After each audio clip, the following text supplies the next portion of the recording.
बच्चों, आज हम रेगिस्तान की खाद्य श्रृंखला के बाद समुद्री खाद्य श्रृंखला की ओर चलते हैं, जहाँ पर पानी ही पानी पाया जाता है। वहाँ पर खाद्य श्रृंखला की कड़ी की प्रथम जो कड़ी है, पौधे ही हैं। आप लोगों ने देखा होगा कि जहाँ पर पानी का स्तर है वहाँ पर बहुत सारे छोटे पौधे जो हैं पानी में तैरते रहते हैं, जैसे शैवाल, सामान्य भाषा में हम उसको काई बोलते हैं, जो प्रकाश संश्लेषण की क्रिया करते हैं। प्रकाश संश्लेषण की क्रिया के बारे में मैंने आपको पहले ही बता दिया है।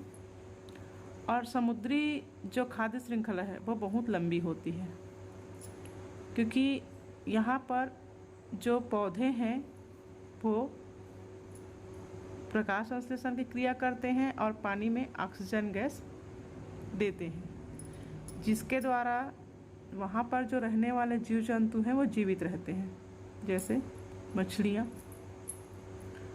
तो यहाँ पर भी खाद्य श्रृंखला की जो शुरुआत है वो पौधों के ही द्वारा होती है, जिसको छोटे जंतु से मछली, छोटी मछली से बड़ी मछली से और बड़ी मछली और स्तनधारी और पक्षी इस खाद्य श्रृंखला के कड़ी होते हैं। तो समुद्री जो खाद्य श्रृंखला है वो बहुत लंबी हो सकती है और इसके किनारे जो रहने वाले जीव जंतु हैं वो इसी भोजन श्रृंखला पर निर्भर रहते हैं। समुद्री क्षेत्रों के बाद हम चलते हैं ऐसे क्षेत्र जहाँ पर बर्फ से ढका हुआ क्षेत्र, ध्रुवीय क्षेत्र जो आर्कटिक प्रदेश कहलाते हैं, जहाँ का अधिकांशतः भाग जो है बर्फ से ढका होता है, जिसके कारण यहाँ पर पाए जाने वाले जो जीव जंतु हैं वो सफ़ेद रंग के होते हैं। और यहाँ पर जो प्रमुख शाकाहारी जंतु जो होते हैं वो हैं चूहे, हिरन और खरगोश।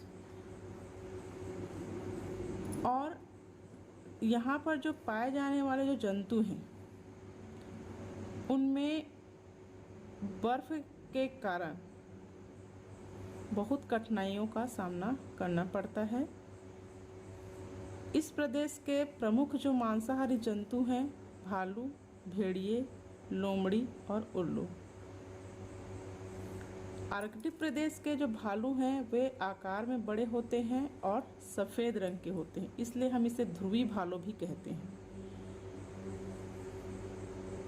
ध्रुवी भालू का मुख्य जो भोजन होता है वो सील होता है, जो स्तनधारी जंतु होता है और जो समुद्र के किनारे रहता है और समुद्र में रहने वाले मछलियों का शिकार करता है।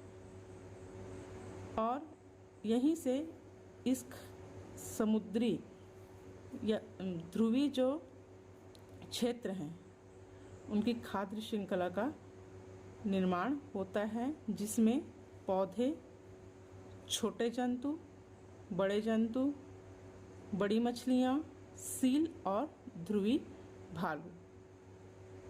तो इस प्रकार से खाद्य श्रृंखला जो है